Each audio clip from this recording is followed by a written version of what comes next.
conheça Jesus. Evangelho de Lucas, capítulo de número 22, a partir do verso 39. Lucas 22, verso 39. Nós vamos voltar ao Getsemane.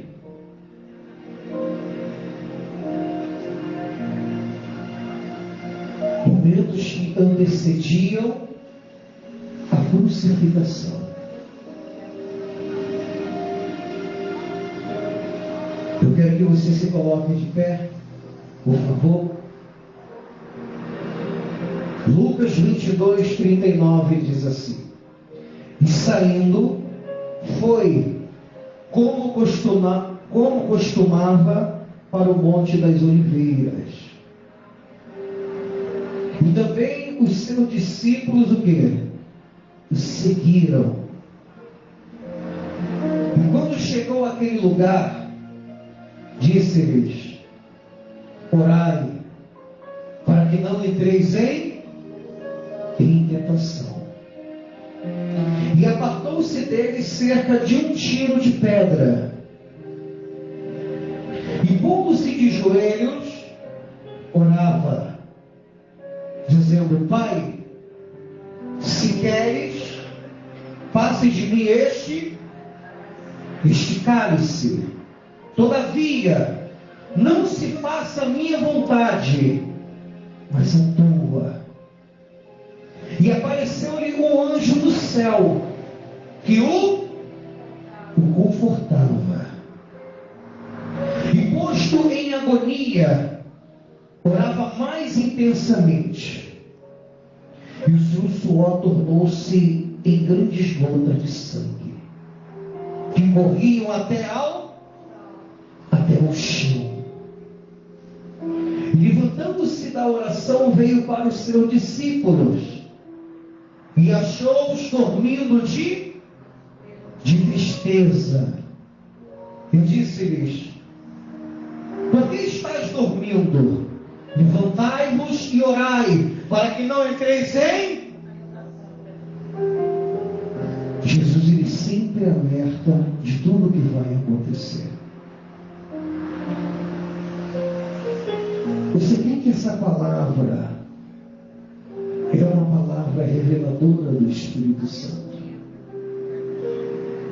que tem o poder de revelar a nossa mente, nosso coração. Quem crê de revelar a Deus?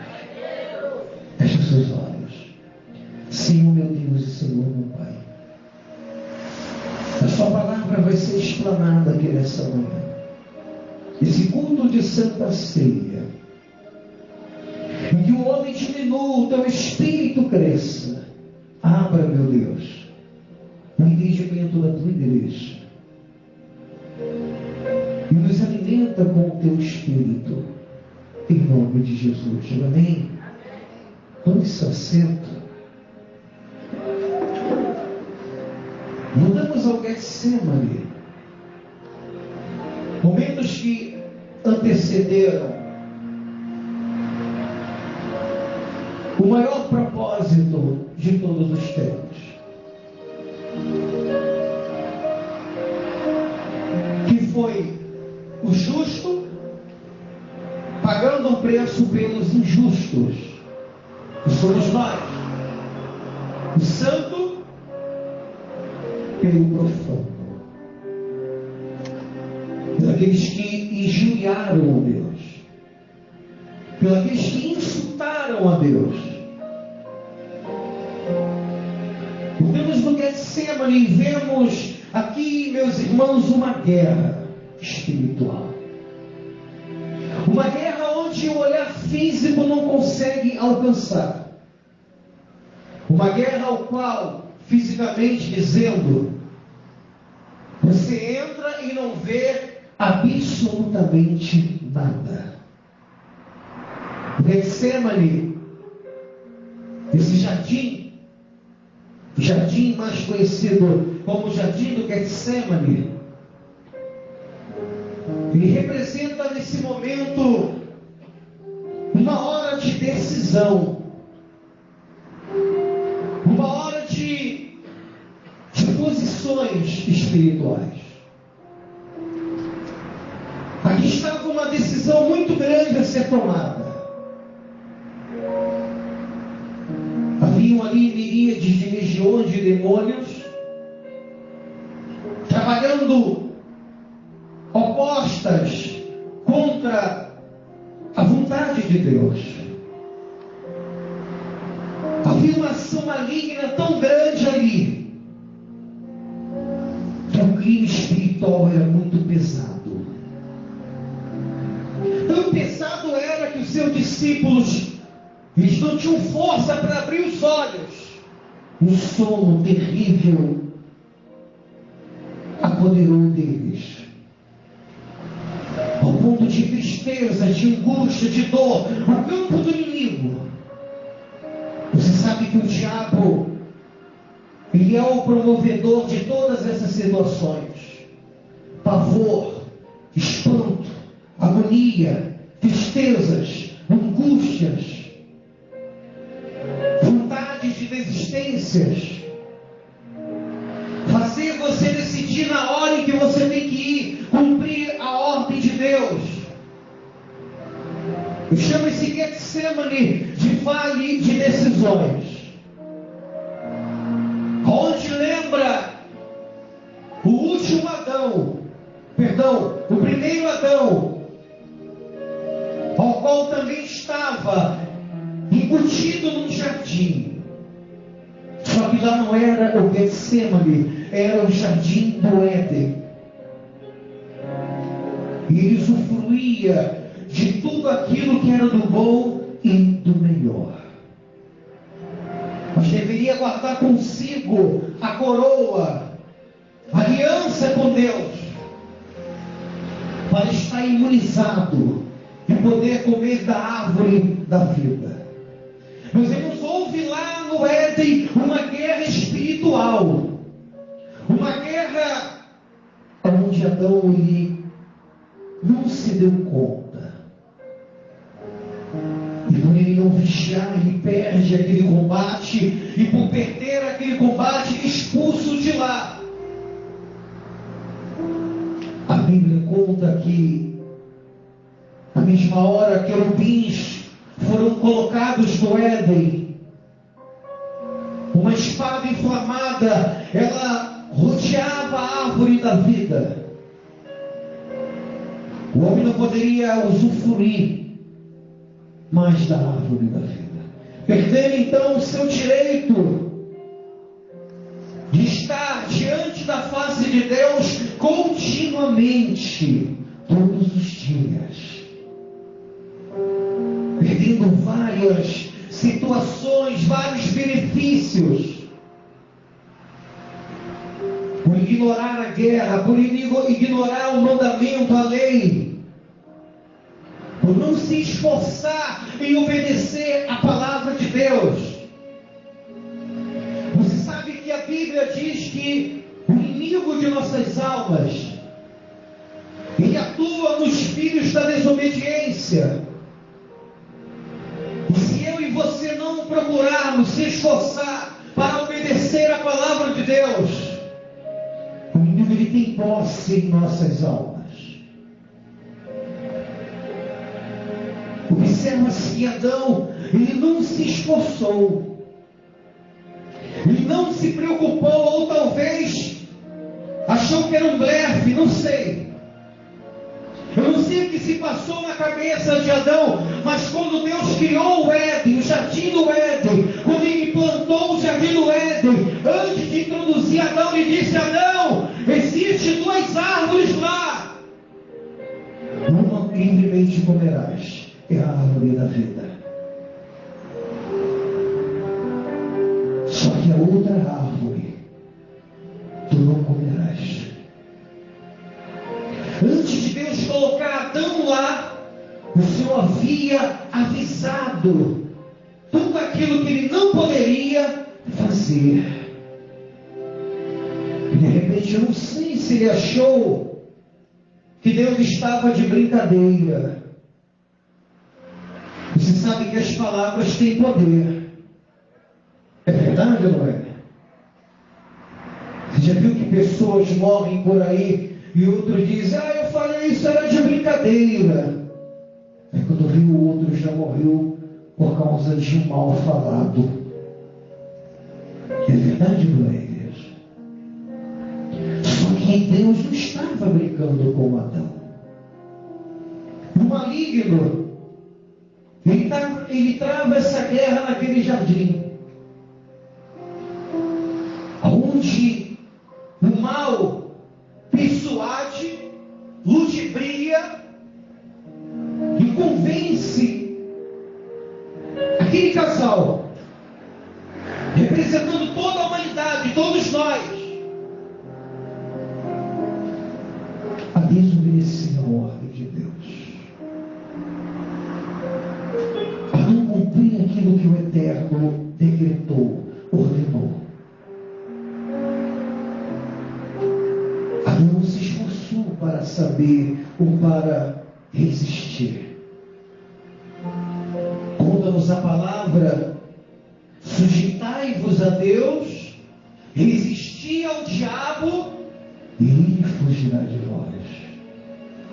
Adão então ele quebra o primeiro elo, a sujeição aos mandamentos eternos. E ele não resiste no segundo elo, ele não resiste ao mal, e o mal não pode fugir dele. Ele é convencido pelo anjo caído que passou a sua cauda no céu e consigo arrancou a terça parte dos anjos de Deus. Estamos, meus irmãos, diante de um inimigo espiritual que tem em seus lábios um poder de persuadir muito forte. O poder de contar uma mentira como se ela fosse verdade. De elaborar uma história falsa, parecida com algo real. Estamos diante de um inimigo espiritual ao qual ele também tem conhecimento das armas da luz, da palavra de Deus. Estamos diante de um inimigo e também tem conhecimento do Santo de Israel. A própria palavra diz que dele saía som de instrumentos. E quando você se depara diante desse inimigo, não é o qualquer inimigo. Não estou reverenciando o inimigo, pelo contrário. Você tem que saber com quem você está lutando no mundo espiritual.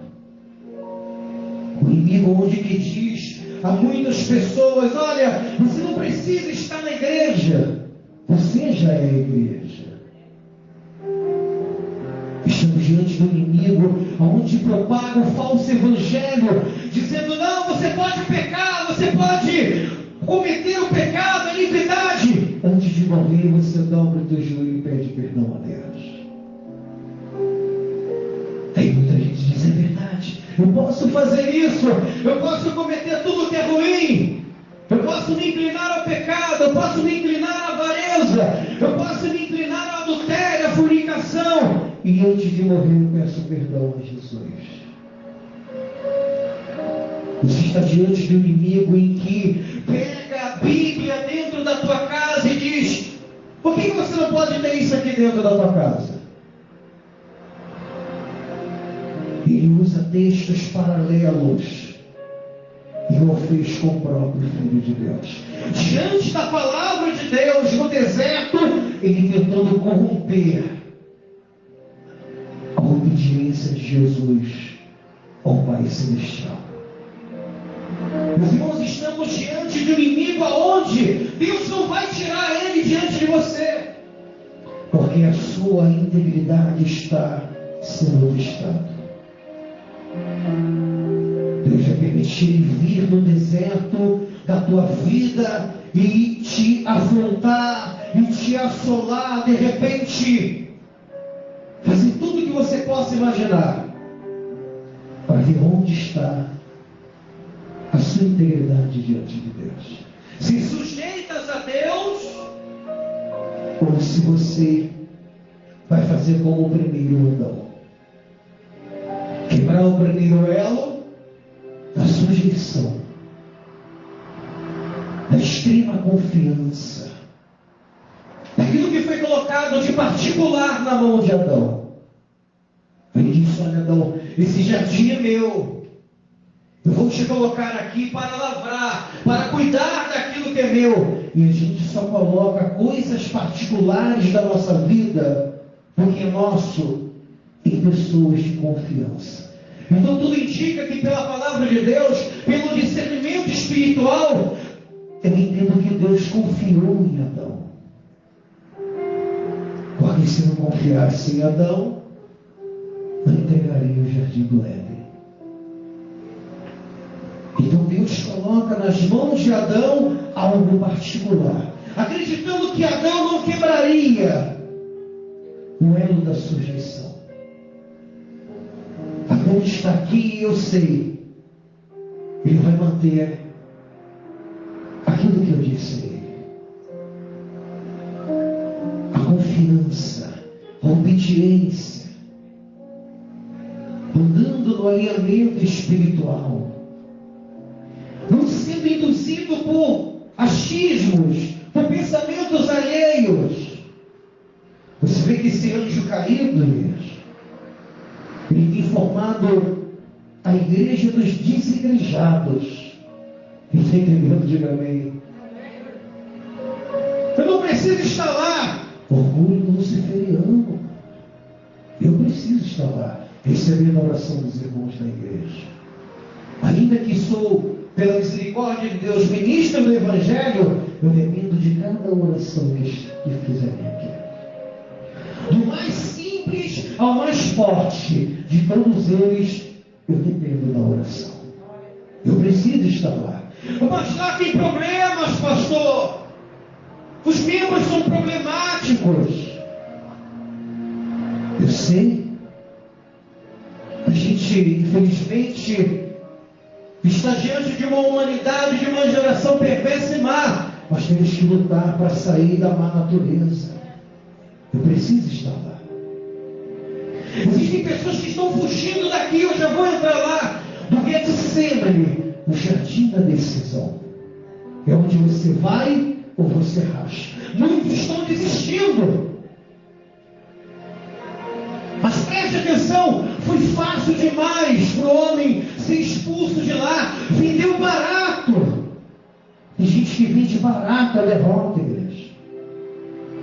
Tem gente que não consegue resistir, mas não é porque Deus lhe dá força, é porque não querem ser sujeitos ao mandamento de Deus. Porque através da sujeição, você está identificando a que lado você está. E Deus trabalha com isso o tempo inteiro. No céu, você sabe que o anjo caído, ele se corrompeu. A cortina dele caiu. A capa angelical dele de brilho caiu. Ele não se firmou na verdade. Ele achou que aquilo ali era uma bobagem. O tempo tem que ser grande igual Deus. Ele se enlouqueceu e a palavra diz que ele começa a comercializar lá no céu a mentira.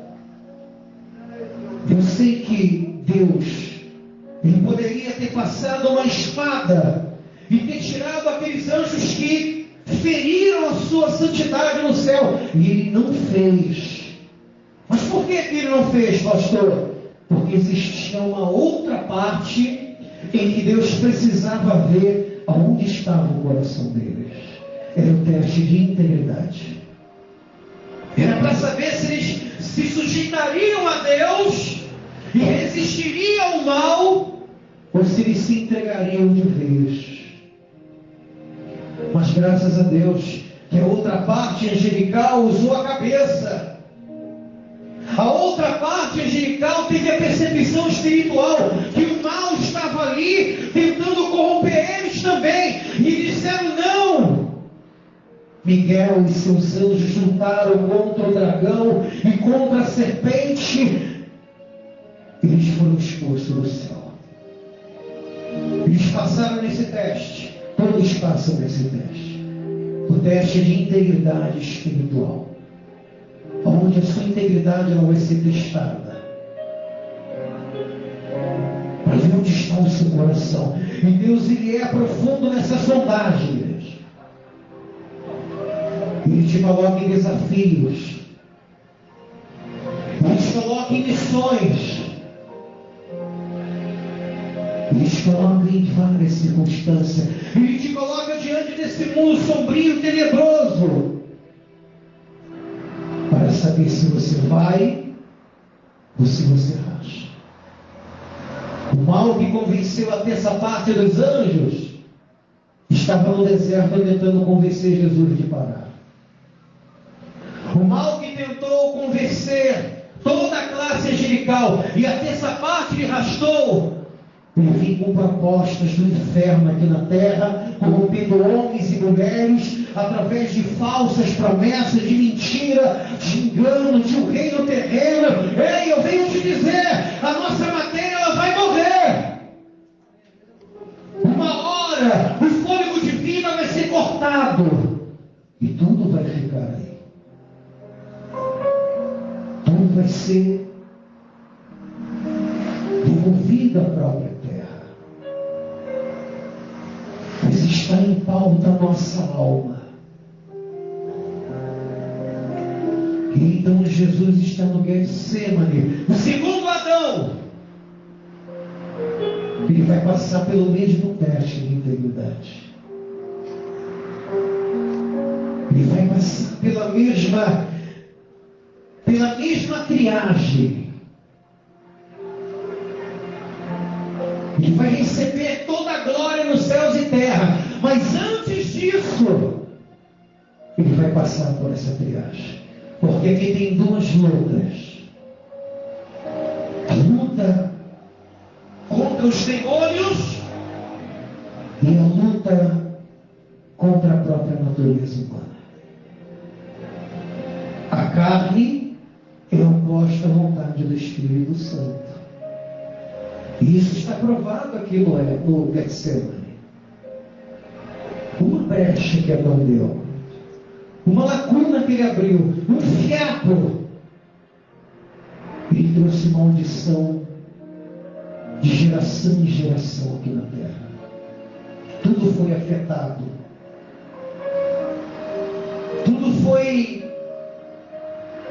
foi afetado por causa de uma decisão errada. Uma decisão errada nossa pode comprometer a nossa salvação. Um deslize, um descuido, um conselho mal dado por uma boca usada pelo mal.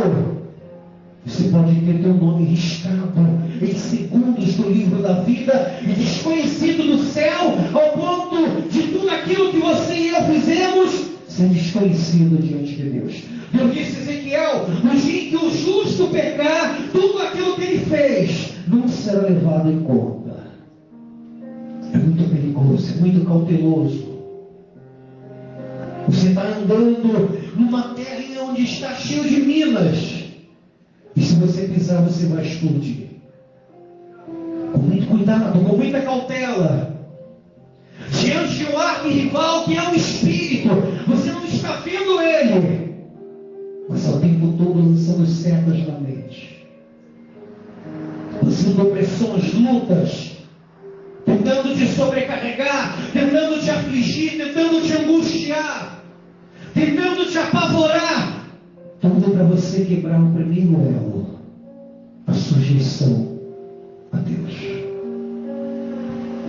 Versículo 39 diz: e saindo, foi como costumava para o Monte das Oliveiras. E também os seus discípulos os seguiram. E quando chegou àquele lugar, disse-lhes: orai, para que não entreis em tentação. O que Adão não fez lá no Éden, igreja? Ele já estava perdendo comunhão com Deus. Sabe quando o homem perde a comunhão com Deus? Quando ele deixa de falar com o Espírito Santo e passa a ouvir conselhos dos ímpios, maus conselhos, conselhos enganadores, conselhos destruidores. Eu sei que tem pessoas que me vai me ouvir nessa mensagem que está sendo gravada agora. Cuidado com os conselheiros que você está ouvindo. Conselheiros próximos. Porque gente desconhecida você vai desconfiar. Vai ou não vai? Mas conhecido, você não desconfia. Quando você está diante de alguém que conhece, você abaixa a guarda. Você bota o escudo da fé no chão, a espada do Espírito no chão. Você coloca a sua armadura do lado, porque você tem muita, e aí é onde mora o perigo. O mal que estava no Éden, ele trabalhou justamente em quem estava muito próximo da mulher, que era a serpente. E é assim que o mal ele vem. Ele vem de proximidades. A gente tem que ficar atento o tempo inteiro, porque a guerra não é contra a carne, mas contra as forças do mal, que usa, infelizmente, aquele que dá brecha. Se lembra que Pedro disse: Senhor, tenha piedade de ti, não se crucifique na cruz. Quem lembra disso? Jesus disse: para trás de mim, diabo. Jesus sabe da fragilidade humana e sabe que o diabo é covarde. Por isso a Bíblia diz: não vos dei lugar ao diabo. Jesus Cristo está dizendo: ore para que não entreis em tentação. Esse Adão fez isso então. Ele não entrou no Éden em oração para quebrar a força da serpente. Ele começou a dar luz à imaginação, alimentando o desejo carnal e se esqueceu do espiritual, igreja. Já viu aquela pessoa que diz assim: espiritualizam tudo, nem tudo é demônio? Você sabia que o diabo já convenceu essa pessoa de que tudo não é real? O olho espiritual está cego. Olha o que diz o texto sagrado, já estamos encerrando. Versículo 41. E apartou-se dele cerca de um tiro de pedra, e pondo-se de joelhos orava, dizendo: Pai, se queres, passa de mim este cálice. Todavia não se faça a minha vontade, mas a decisão está ali. Ou vai, ou racha, meu irmão. O reino de Deus é assim. Prende peninha, coitadinho, coitadinha. Ou vai, ou racha. Você entra pela porta estreita, ou você se arrebenta na porta larga. Você anda pelo caminho estreito, ou você se esbalda, se esborracha no caminho largo que conduz à perdição e também à condenação. Você vai, ou você vai ficar pelo caminho. Os perdedores que desistem sempre encontram desculpas. Os vencedores, ainda que estejam fracos, buscam forças em Deus. Jesus Cristo é forte para te dar força. Ele levanta os fracos, Ele levanta os caídos. Eu não sei o que você passa nessa manhã, mas de uma coisa eu sei: que Jesus Cristo é poderoso para te ajudar, esforçar tua mão, os teus pés, para entrar pela porta estreita, porque Jesus está vindo a teu encontro. Uma guerra espiritual de vontades. de mim este cálice. E pareceu-lhe um anjo do céu. Até um anjo veio, mas só para consolar. Onde disse: olha, vim aqui para te confortar. Só isso. Não posso fazer nada por você. A decisão toda é tua. A carga é toda tua. Eu posso só te auxiliar. Olha, eu só estou aqui para dizer: o céu está contigo, hein? Continua na caminhada. É assim que de repente você vê o anjo por aí no teu sonho, na tua visão. Olha, eu vim aqui. Bacana, isso está dizendo que Deus está vendo você. Mas não quer dizer que o anjo vai fazer o que eu tenho que fazer. E confortou. Continua, você está bem. E posto em agonia, orava intensamente, e o seu suor tornou-se em grandes gotas de quê, igreja? Uma guerra espiritual que trouxe agonia. Todo o mal que Adão trouxe no Éden, agora está tendo que ser quebrado de novo. Quebrado? Só Jesus poderia fazer aquilo, igreja. Mas pelo entendimento da palavra, algo pior do que toda a potestade demoníaca estava ali naquele jardim. Eu sei que você pode dizer assim: olha, pastor, todo o inferno subiu para que o propósito de Deus não fosse cumprido em Jesus. É verdade. Eu vou ter que concordar contigo. Só que havia uma segunda coisa ali, ou se não a primeira, pior do que a oposição das trevas. Claro, o mal estava trabalhando para que Jesus não fosse a cruz do Calvário. E sendo assim, a gente estaria eternamente debaixo de condenação e nenhum ser humano seria salvo. Porque todos dependem do sangue de Jesus, e o sangue de Jesus só purifica aquele ao qual não é orgulhoso.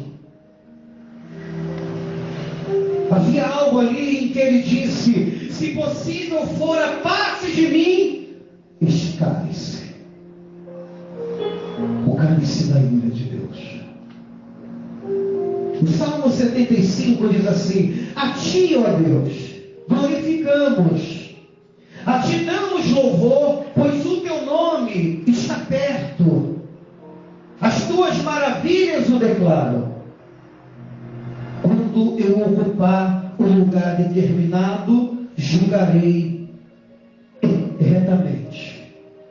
Dissolve-se a terra e todos os seus moradores, mas eu fortaleci as suas colunas. Disse eu aos loucos: não enlouqueçais, e aos ímpios: não levanteis a fronte.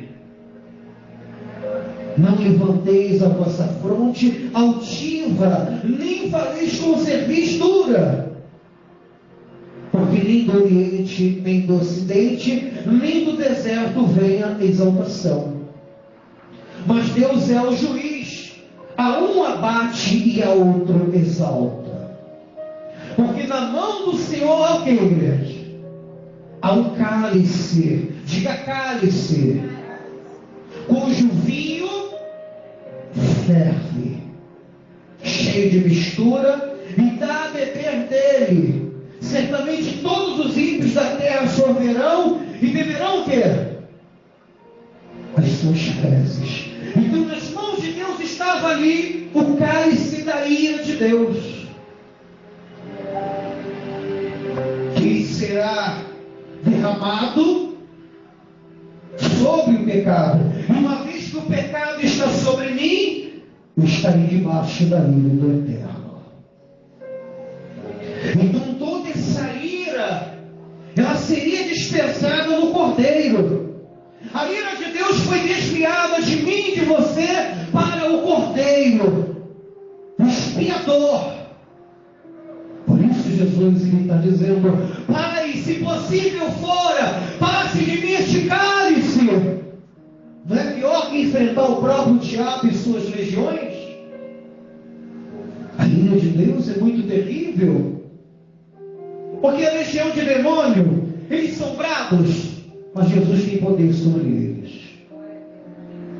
Você vai ler em vários textos do Evangelho em que Jesus Cristo não pronunciou palavra, só o seu fator presencial, os inimigos já caíram diante dele.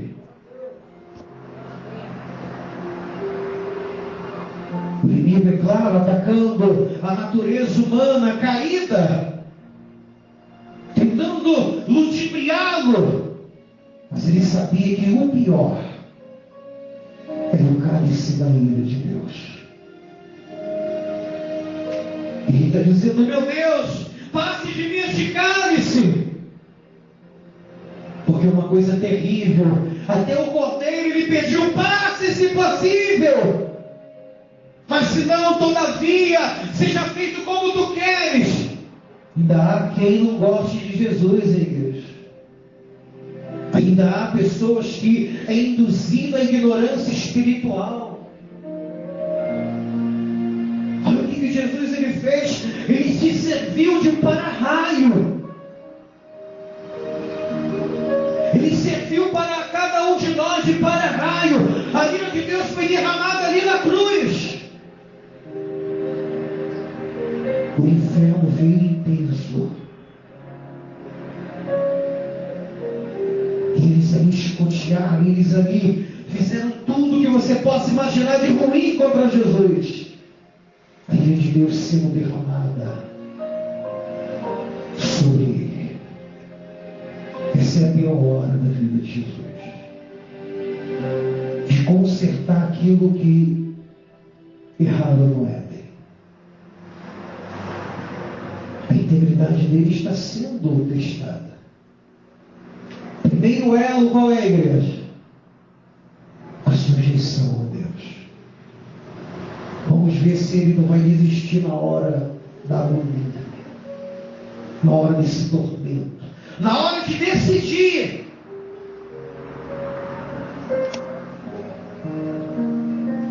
O percurso da vida está terminando. Todos os seres humanos estão passando pelo teste de aptidão, de escolha. Anjos estão batendo em cada porta na terra, dizendo: ande com Jesus, escolha o melhor. Muitos dizem: não, andaremos segundo os nossos caminhos e as nossas tradições familiares. Tudo bem? Aí o anjo vai para outra porta. A terra está passando por esse processo. E quando o Senhor tirar,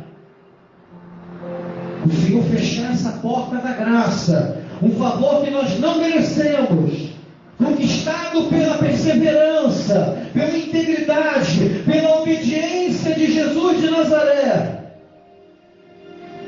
a ira de Deus vai ser derramada com todo o ímpeto, com toda a força sobre a terra, ao qual não vai ter nenhum sangue expiador para parar a dimensão dessa ira. Muitas pragas, maldições estão escritas no livro de Apocalipse. Tudo isso será derramado sobre a terra com grande ímpeto e força. A gente tem que ver de que lado nós vamos ficar. Eu te digo aqui nessa manhã e encerro: persevere até o final. Ore para não cair em tentação. Existem várias tentações que o diabo pode nos fazer cair.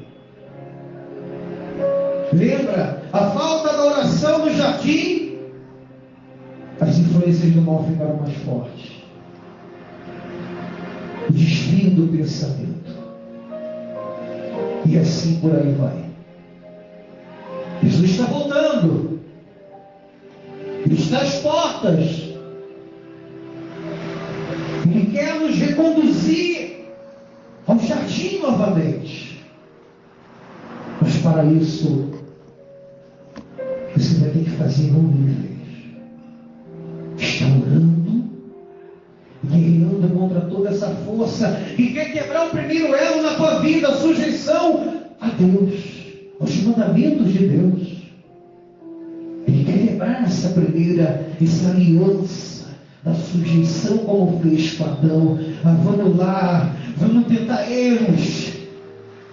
Vamos lutar na área financeira, vamos lutar na área espiritual, vamos enfraquecer, vamos lutar nos filhos, vamos lutar na descendência, vamos lutar no trabalho, com desemprego, com doença, e eles vão blasfemar.